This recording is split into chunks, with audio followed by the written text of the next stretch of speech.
This is the Reds POSTCAST, your instant game reaction for the Cincinnati Reds. Part of the Locked On Podcast Network, your team every day. Hello, Reds fans, and welcome to an unfortunate edition of the doubleheader of a Reds POSTCAST today on this beautiful Wednesday in Cincinnati, Ohio, where we are discussing the Reds having a 6-0 implosion of a game against the St. Louis Cardinals. My name is Tim Daniel. I am the host today. I've been covering the Cincinnati Reds in podcast form for over 5 years at publications such as Late Night Reds and The Riverfront. If you are checking me out for the first time, please be sure to subscribe on your podcast app of choice or here on YouTube.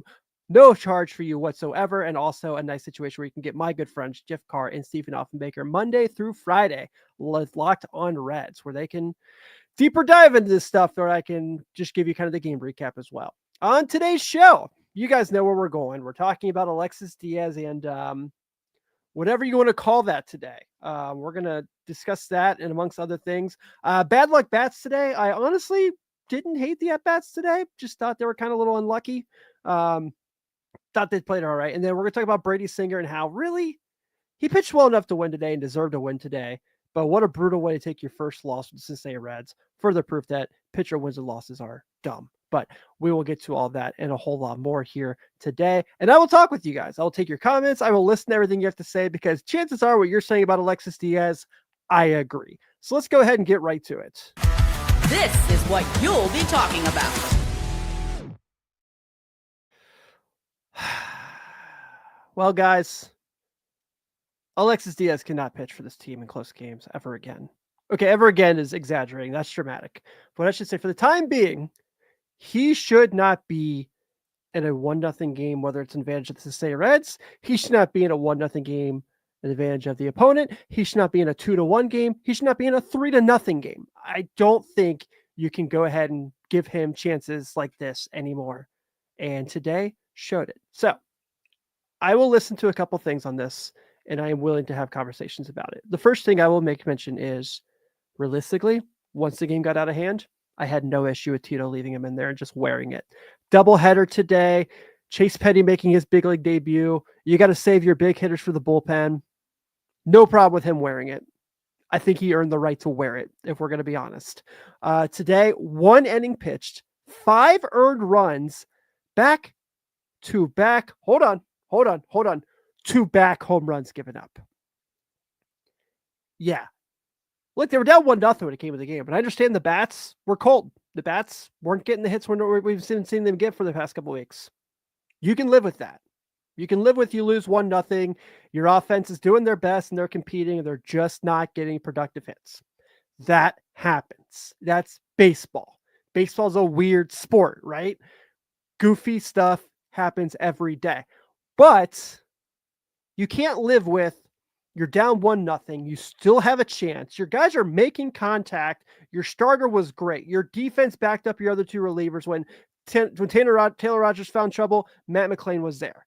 By the way, Rogers, I hope you buy Matt McLain, the biggest stake you can possibly find after that double play, because that was sweet. And boy, did you get lucky with the bases juice there. You can't live with Alexis Díaz coming in that situation and doing what he did. So here's the other thing. It'd be one thing if this was the first time this happened this season. It's not. Miami did the same thing. 2 of his last 3 starts have been this. No, Miami wasn't as bad as this, obviously, but these last two of his last 3 outings have been awful. And here's the other thing. You had a chance to really take advantage of a giant zone today from the umpire. We all saw it.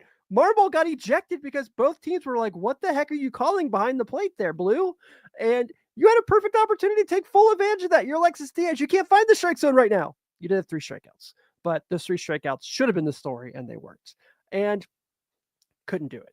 I mean, it wasn't like he was missing either. He was just leaving those out to dry. Those babies looked like they were on a tee. It just was bad. So there's probably, I would say there's a really good chance that come tomorrow, Alexis Díaz is not on the Major League roster.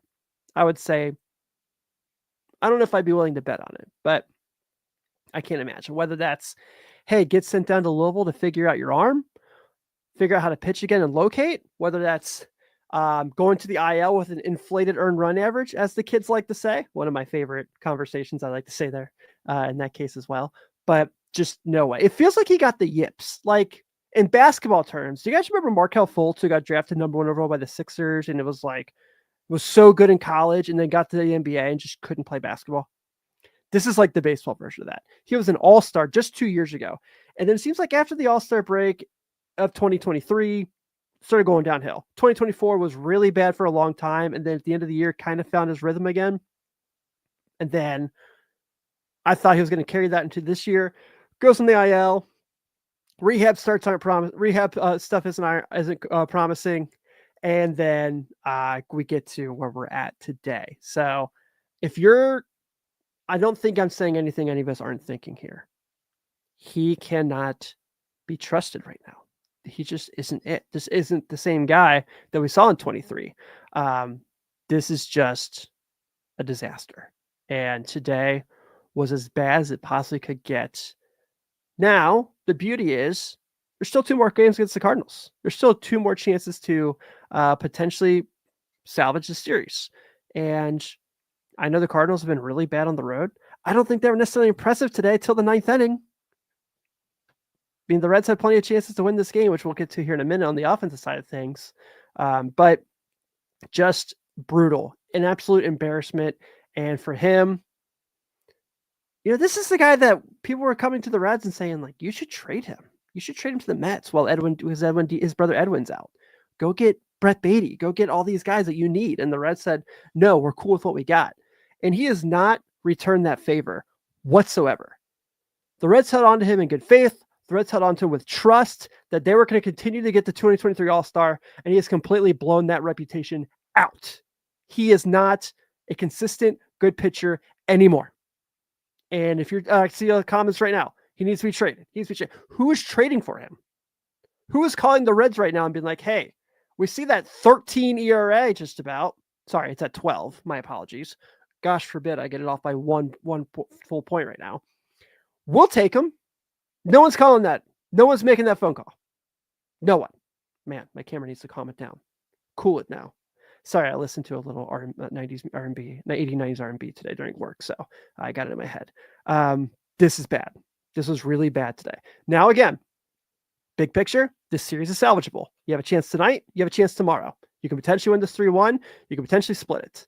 But we shall see how this plays out. Kerry, yes, a DFA is definitely possible. I mean, I think he's still in arbitration years. So we had that conversation.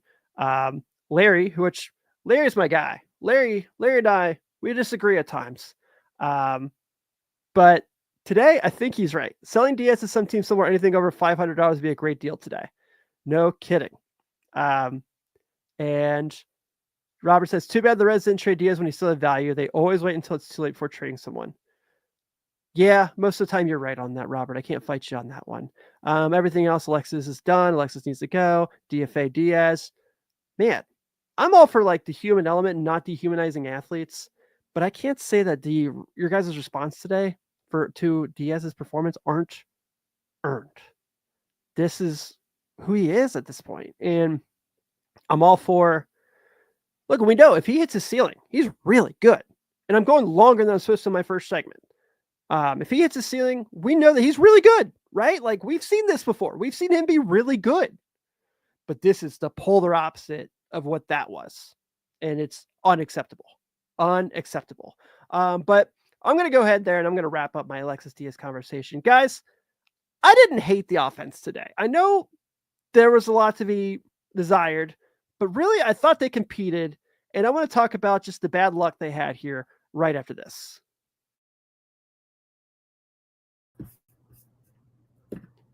Ever check your bank account and wonder, where did all my money go? Between dining out, online shopping, and entertainment, it's easy to lose track. That's where Monarch Money comes in, your personal CFO, giving you full visibility and control over your finances. Monarch Money isn't just a budgeting app. It's a complete financial command center that you can track all your accounts, investments, and spending in one place, so you just stop managing money and start building wealth. when I started using Monarch, I realized just how much I was spending on Fanatics. You can see behind me, I love sports apparel. I love sports memorabilia. I love collectibles. And it kind of got to the point where I needed to be a little bit more pick and choosy with that. So now I budget smarter and save more. Instead of juggling multiple apps, you can use Monarch Money to check your finances, track spending, and even plan long-term goals. Managing money with your partner is smoother than ever. You can track and share personal accounts, set goals, and stay on the same page without the stress. Take control of your finances with Monarch Money. Use code LOCKEDONMLB at monarchmoney.com for 50% off your first year. That's monarchmoney.com/LockedOnMLB for 50% off your first year.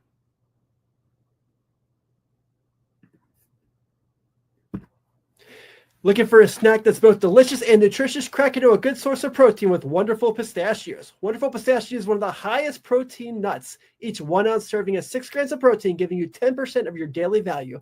Plus, they're packed with fiber and better for you unsaturated fats to help you keep feeling fuller longer. Jeff talks all the time about the jalapeno lime. I love the salt and vinegar, and I love the roasted barbecue flavors. Those are my favorites. I love the no-shell variety. It's the perfect grab-and-go snack for busy days. Whenever I'm on my day job, I'm getting ready for the postcast, or I just need a little quick protein boost, this is my go-to. And if you love cracking open every shell for that satisfying crunch, the in-shell options are a classic favorite. Get snacking and get cracking with the snack that packs a protein punch. Visit wonderfulpistachios.com to learn more.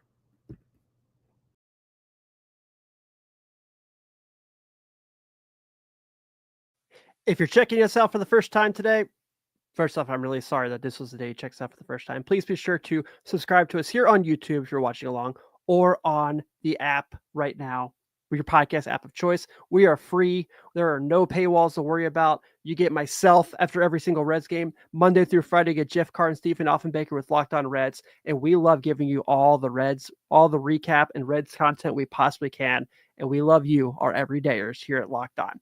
So let's kind of get to where I don't know. Let's get to where this game fell apart. Time to reveal where the game was won or lost. It's the turning point. Victor Scott, who's known for being really fast, hit a 3-run home run in the 9th inning. I said we were done talking about him, so I'm not going to mention his name this time. You guys know who it was. And by the way, some of the comments on this are really, really funny that I cannot share, but they crack me up. So, yes, Victor Scott's 3-run homer, I think, really put the game out of reach for the Redlegs. And now let's kind of move on from that, because holy moly, that was rough. Today wasn't the Reds' offensive day, and you can attest this to quite a few things. Let's start with, simply put, I thought they were really competitive today. I know, like, what the box score says.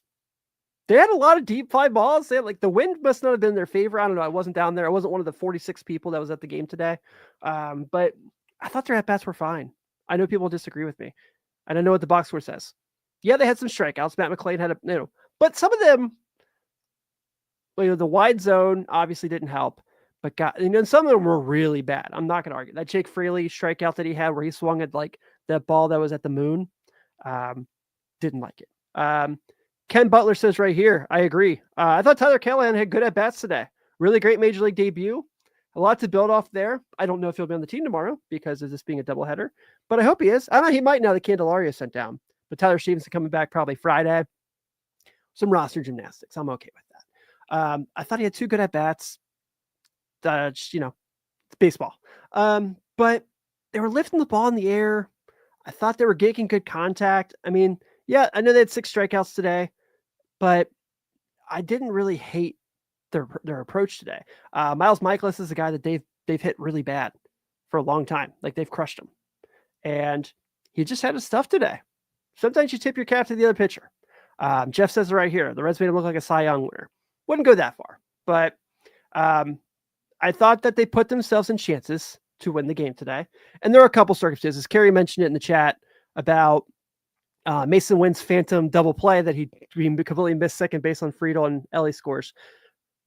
I don't know. Tell me in your chat what you guys think about that, because I thought it was a base hit. I would have scored it a base hit. Maybe that's me being an Ellie De La Cruz homer, but that would not have been a fielder's choice to me if he didn't if he didn't touch the bag before he made his throw. I think that's both runners on base. That's a base hit. And then you take Michaelis out there, and you kind of give credit to Leahy Kyle Leahy, who's been really good for the Cardinals, been one of the few bright spots of the Cardinals this season, and was really good for an inning and 2/3. Did his job. That's his purpose, right? Get guys out, and he did just that. But so that part's frustrating. Leaving 6 guys on base when you're down 1-0 is frustrating, for sure. Being 0 for 5 with runners in score position is frustrating, but majority of it I thought was bad luck. And maybe I saw someone say it in the comments earlier. Forgive me if I missed your name, but maybe it's the Austin Hayes thing. Maybe if Austin Hayes is in the lineup is the only time they're going, whether he's hitting or not. And obviously, we know he's battling the hamstring injury. Hopefully, that's nothing serious, and we see him back pretty soon. I didn't see if I don't think he's in the lineup tonight. I will double check that real quick while we're here on air. That's the beauty of a doubleheader, right? You can just like look at these things right away. He is not. No, Blake Dunn playing right field, and Gavin Lux playing left today. But I thought Friedl had some good at bats. Just didn't happen. Today was just kind of a frustrating day. I don't think I'm gonna like erase how well they've played now for a couple of weeks. I don't think this just ruins the 5-game win streak for me. But I really thought that today was just not their day one. Now they have a chance to redeem themselves tonight, so we shall see. Quinn says fielder's choice made sense. One should have had Ellie, just messed up the play for trying for 2. That's fair. That's completely fair. I can't argue that. I think you can go either way on that. Kerry says it here. Ellie does extend his hitting streak. Gavin Lux extends his on base streak, but not his hitting streak when he drew that walk in the 9th. So that was really nice for him. Really wanted to see that hit streak going because he's been awesome. And he had some couple hard hit balls today too. Just wasn't his day. So let's go ahead. Look, you're going to see me twice tonight. You probably want me to wrap this one up so we can go ahead and get ready for the next game. But let's go ahead and get to our Locked On Player of the Game. This is the Locked On Player of the Game. I want to give some love, of course, to Brady Singer and this rotation who has been, I think dominant's a fair word. I think dominant's absolutely a fair word. Brady Singer today, just a brutal way to take your first loss as a Red. 1 earned run, you give up a homer in the second batter of the game, in the first pitch to the second batter, and your offense can't put anyone across. And then your bullpen does. Then Alexis Díaz did what he did. But today, 6 innings pitched, an earned run on 2 hits, 4 Ks, does have 3 walks. And I think he knows that he's got to get better at that. Defense made some nice plays for him. Just, again, bad luck happened at the plate for the Redlegs. So Brady Singer continues to be really, really good. And I'm not one who dives into the win or lose the trade. I think this trade looks better and better every time he takes the ball. And that's nothing against Jonathan India. I have all the respect in the world for what he did in Cincinnati. But I'm very happy that we have Brady Singer on our team. And so this was another really good outing from him. The bullpen, other than, I don't know, can we say the bullpen did well? Because I thought Taylor Rogers was missing a lot and then got bailed out by Matt McClain. But Scott Barlow, I thought had an all right inning. Did walk a guy. But defense right behind him again just did what they had to do before who came in and just kind of destroyed the game. Kerry says right here, Singer is dependability. And having him with Lodolo and with Green and with Andrew Abbott, and Andrew Abbott's last start wasn't very good, but because it was Colorado, excited to see what he does in his next outing, which I believe is tomorrow. Do I have that correct? Man, my notes are everywhere, guys. Yep. Tomorrow against Libertor. So just kind of one of those days. But hey, let's go ahead and get out of here because you guys got to see me again tonight if you're going to come hang out. And hopefully that time is a lot more fun. The Cincinnati Reds, unfortunately, to snap their 5-game win streak this afternoon with a loss to the St. Louis Cardinals, 6-0. The St. Louis Cardinals, 6 runs on 7 hits, no errors. The Cincinnati Reds, 0 runs on 3 hits, no errors. Your winning pitcher is Miles Michaelis, gets his first one of the year. Your losing pitcher is Brady Singer, gets his first loss of the year. Tonight, the Redlegs are back at it, and I'm back at it too. Chase Petty makes his big league debut tonight, which I know a lot of people are super stoked for. I can't wait to see it. Obviously, a former first-round pick from Minnesota Twins, was part of the Sonny Gray trade. We just missed Sonny Gray versus Chase Petty, which would have been a lot of really fun storylines for us nerds like me. He's going against Steven Matz, who's been really good this year for the Cardinals, 2-0 with a 1.8 ERA. So let's go ahead. Let's let's redeem ourselves. Let's get a W tonight. Let's score some runs. Let's beat Steven Matz. We got our right-handed power guys going. I like the lineup for tonight if you haven't seen it already. I don't have time to dive into it, but we'll definitely talk about it later. I'll be back tonight probably about 9:30. Thank you guys so much for hanging out with me today. If you're coming back tonight, I can't wait to see you. Let's go Red Legs. Let's redeem ourselves. See you all.